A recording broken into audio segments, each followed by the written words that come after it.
नमस्कार दोस्तों, life story में आप सबका स्वागत है। आप सब कैसे हैं? आशा करती हूँ कि आप सब कुशल मंगल होंगे। आज हम इस वीडियो के माध्यम से जानेंगे कि अष्टमी तिथि कब है, साथ ही महागौरी की पूजा कब करते हैं, अष्टमी के दिन की क्या पूजा विधि है, और साथ ही कुछ माताएं बहनें अष्टमी के दिन ही ज्योतिया व्रत भी रहती हैं। बहुत से लोग पितरपक्ष वाली ज्योतिया रहते हैं, बहुत से लोग यह नवरात्र वाली ज्योतिया रहते हैं अष्टमी के दिन। तो मैं आज इस सबसे संबंधित कुछ महत्वपूर्ण बातें आप सबको लाई हूँ, साथ ही ज्योतिया व्रत की कथा भी लेकर आई हूँ आप सबको। आशा करती हूँ कि हमारा वीडियो आप सबको पसंद आएगा। अगर हमारा वीडियो अच्छा लगे तो हमारे चैनल को सब्सक्राइब कीजिएगा, और पुत्र की कामना के लिए हमारे चैनल पे अगर आप सब नए हैं तो हमारे चैनल को सब्सक्राइब कीजिएगा, बेल आइकन जरूर प्रेस कीजिएगा, और कमेंट बॉक्स में जय माता दी लिखना ना भूलिएगा। अगर आप चाहते हैं महाअष्टमी के दिन आप सबकी इच्छा पूर्ति, जो भी आप सबकी मन में इच्छा हो सब पूरा हो, तो इसकी मैं आज सबको सरल विधि से पूजा विधि भी बताऊंगी। जिन कन्याओं का विवाह नहीं लग रहा है उससे संबंधित भी कुछ महत्वपूर्ण बातें बताऊंगी, जिससे आप उस विधि करने से आप पर माता रानी, आप सब पर, जो हमारे भाई हैं बहनें हैं, उनकी शादी में बाधाएं आ रही हैं, तो इस सब से संबंधित कुछ महत्वपूर्ण पूजा बताऊंगी, जिससे आपकी विवाह में कोई भी रुकावट नहीं आएगा। मैं आपको 3 ऐसे उपाय बताऊंगी जो आपके करने से आपकी कोई भी कामनाएं मंगल सब पूर्ण होंगी।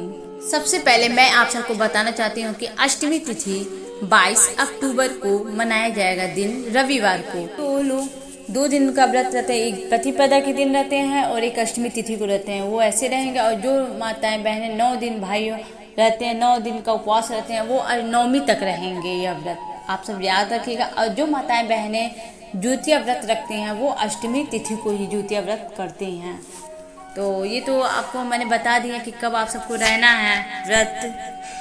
आप सब उस दिन माता के भोग में नारियल अवश्य चढ़ाएंगे। सबसे पहला उपाय यह है कि आप अपने हाथों में, मंदिर अगर गए हैं तो मंदिर में, अगर आप घर में हैं तो घर पे ही, जहाँ पे आपका पूजा स्थल है वहीं पर हाथों में फूल लेकर थोड़ा सा जल एक जगह खड़े होकर माता के सामने और संकल्प कीजिए, जो भी कार्य हो, शादी विवाह, नौकरी और कोई दुख बीमारी जो भी हो, आप उसका संकल्प अपने मन में ध्यान कर लीजिएगा। फिर बोलिएगा, हे माता रानी मेरी सारी विपत्ति, जो भी आपको मतलब जो कहना है वो माता से उस हाथ में पुष्प लेकर कहकर, और फिर माता के चरणों में उसे अर्पित कर दीजिएगा। और ये कहिएगा कि अगले साल अगर मेरी ये मतलब शादी हो जाती है तो मैं आपको चुनरी चढ़ाऊंगी। जो भी आपकी मन्नत होगी, तो माता को चुनरी बहुत ज़्यादा पसंद है, ये जान लीजिएगा आप सब। तो इसलिए आप कोशिश कीजिएगा एक चुनरी, अगले साल अगर आपकी मन्नत पूरी हो जा रही है तो अगले साल माता को एक चुनरी अवश्य चढ़ा दीजिएगा। बहुत सारी बहनें ऐसे करती हैं कि मतलब चढ़ाते हैं फिर उसे लेकर अपने घर लेकर चली आती हैं पहनने के लिए, मगर लोग कहती हैं प्रसाद के रूप में। मगर आप ही खुद सोचिए कि अगर आप किसी को आप दे रही हो, फिर आप उससे ले रही हो, तो आपको देने से क्या फ़ायदा है? इससे अच्छा तो आप ही यूज करिए। तो इसलिए आपसे निवेदन, हाँ जिनके वहाँ मतलब कुछ लोग के वहाँ देवता बाबा के घर के प्रसाद के रूप में चढ़ता है वो अलग चीज़ है, लेकिन मंदिर में आप जाकर चढ़ा कर फिर आप उसे ले लें तो ऐसा नहीं करिएगा। आप साड़ी चुनरी जो भी आपको मतलब बजट के हिसाब से होगा वैसा आप कुछ मतलब अपना देख लीजिएगा, और फिर अगले साल माता को अर्पित कर दीजिएगा। जितना आप दान करेंगे उतना ही आप आगे बढ़ेंगे।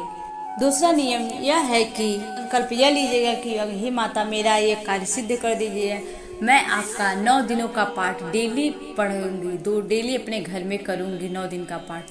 तो ऐसा नवरात्रि में आप यह व्रत भी रह सकती हैं, उठा सकती हैं। ऐसा मन्नत मांगी तो माता रानी आपकी मन्नत अवश्य सुनेंगी और आपका जो भी मनोकामना होंगी पूर्ण कर देंगी। इसलिए ये करना है कि आपको मंदिर में ले आकर बीड़ा का जो पान अपने घर से ही ले आकर माता को चरणों में अर्पित कीजिएगा, क्योंकि माता को बहुत ही ज़्यादा पान पसंद है।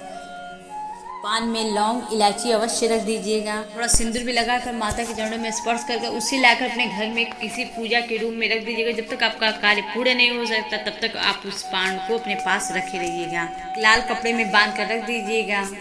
और अगर आप ये भी काम कर सकते हैं, आप कहीं कोई शुभ कार्य के लिए जा रहे हैं तो उसे अपने साथ रखे रहेंगे, ले जाएंगे, तो आपका बिगड़ा हुआ कार्य भी बन जाएगा। मैंने आप सबको तो अष्टमी की विधि नियम बता दिए हैं, और आगे बताते हैं आपको ज्योतिया व्रत। बहुत सारी औरतें ज्योतिया का व्रत भी रहती हैं अष्टमी तिथि के दिन। तो आज हम आप सबको ज्योतिया के व्रत की कथा भी मेरे इस चैनल पर ज्योतिया व्रत की बहुत सारी कथाएं मैंने डाल चुकी हैं, तो आप वहाँ से भी देख सकते हैं। और जूतिया पारण की भी कथा मैंने डाल दी है।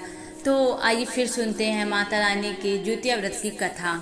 एक समय की बात है, किसी गांव में ब्राह्मण और ब्राह्मणिन रहते थे। ब्राह्मण के 5 बेटियां थीं। ब्राह्मण भिक्षा मांगकर अपने परिवार का पालन पोषण कर रहा था। नवरात्रि का दिन भी आने वाला था। वह भिक्षा मांगता तो उसे सवा से ही अनाज मिलता था। इससे ज्यादा उसे कभी नहीं मिला।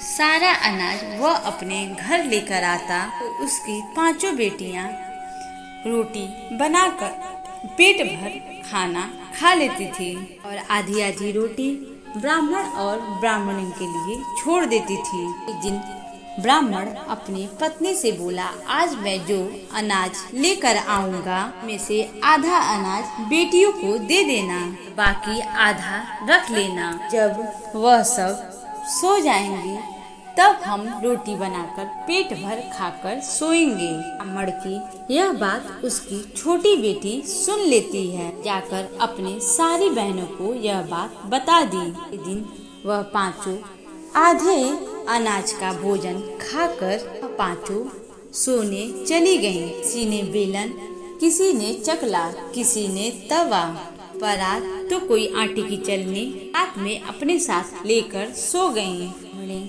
जब रसोई में बचे हुए अनाज से बनाने गई तो देखती है वहाँ खाना खाने का कोई भी सामान नहीं था। वे बोली, आटा गूंथने परात कहाँ पर है? तो बड़ी बेटी बोली, माँ मेरे तो पास नहीं है। बड़ी बहन के पास वो रखी हुई है। माँ बोली, आटा छानने की छलनी कहाँ है? बेटी बोली, मेरे पास है। करते करते ब्राह्मणी 5 बेटी से एक एक बर्तन पूछने लगी और सारी बेटी बोलने लगी, मेरे पास है, मेरे पास है। कर उनकी 5 बेटी जग गई और फिर से रोटी बनाकर पूरा पेट भर खाकर और आधे आधे टुकड़े रोटी रखकर चली गईं। अगले दिन ब्राह्मण ने अपनी बेटियों से पूछा, किसके भाग्य से खाती हो?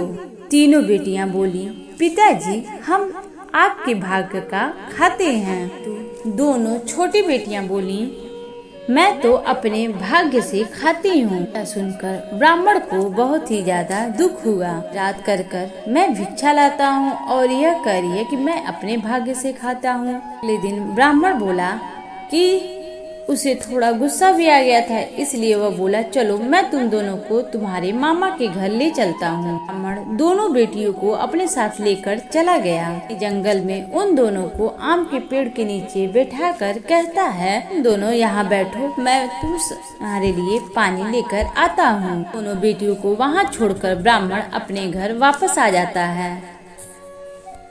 धीरे धीरे रात होने लगती है और वह दोनों डरने लगती हैं। अभी उस आम के पेड़ से 2 बंदर नीचे उतर आते हैं। को देखकर वह दोनों कन्याएं डर जाती हैं। बंदर उनसे बोले, तुम दोनों यहाँ रात को क्या कर रही हो?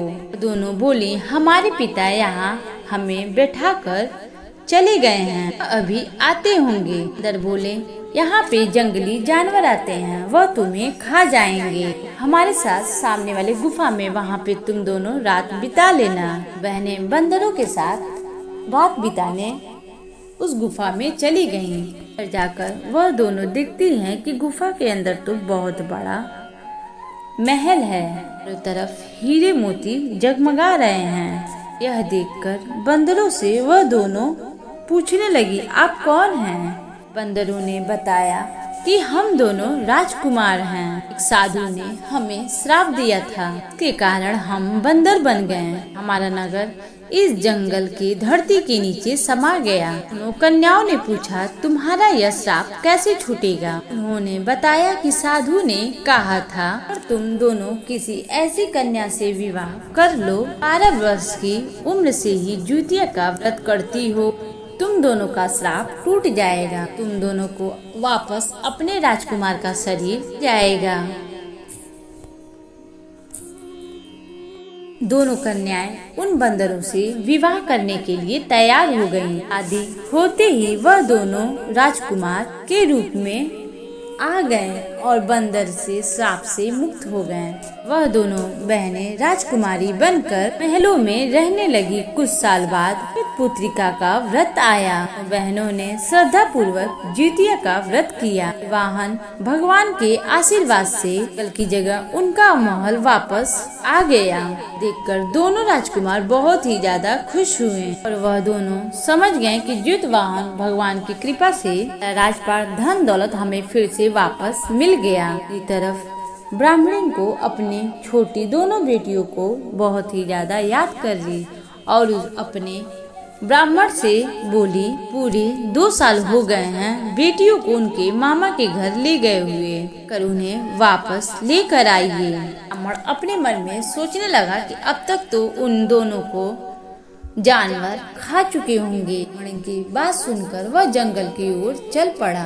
जाकर देखा कि जंगल की जगह एक सुंदर महल खड़ा है। आसपास लोगों से पूछा तो लोगों ने बताया लड़कियों की जितिया व्रत के प्रभाव से राज और राजकुमार वापस आए हैं। डरता हुआ महल की ओर अपना कदम बढ़ाया और महल में प्रवेश करते ही दोनों बेटियां ब्राह्मण को देखते ही हुई उसके पास आती हैं। पिताश्री का खूब आदर संस्कार किए। भगवान की कृपा से सारी बात अपने पिता को बता दी और अपने दोनों बेटियों से हाथ जोड़कर माफी मांगा। इसके बाद बेटियां दोनों अपने माँ से मिलने घर को गईं और वह सारी बात अपनी माँ को भी बताई। माँ ने भी उनसे क्षमा याचना मांगे और इसके बाद ज्योतिवाहन भगवान से उन दोनों बेटियों को फिर से एक स्वस्थ सुंदर पुत्र की प्राप्ति हुई। यह थी ज्योतिवाहन जी की कृपा से। माताएं बहनें, आप सबको हमारा वीडियो कैसा लगा हमें कमेंट बॉक्स में जय माता दी जरूर लिखिए। हमारा वीडियो अच्छा लगे तो चैनल को सब्सक्राइब करना ना भूलिएगा। ज्योतिवाहन भगवान की जय हो।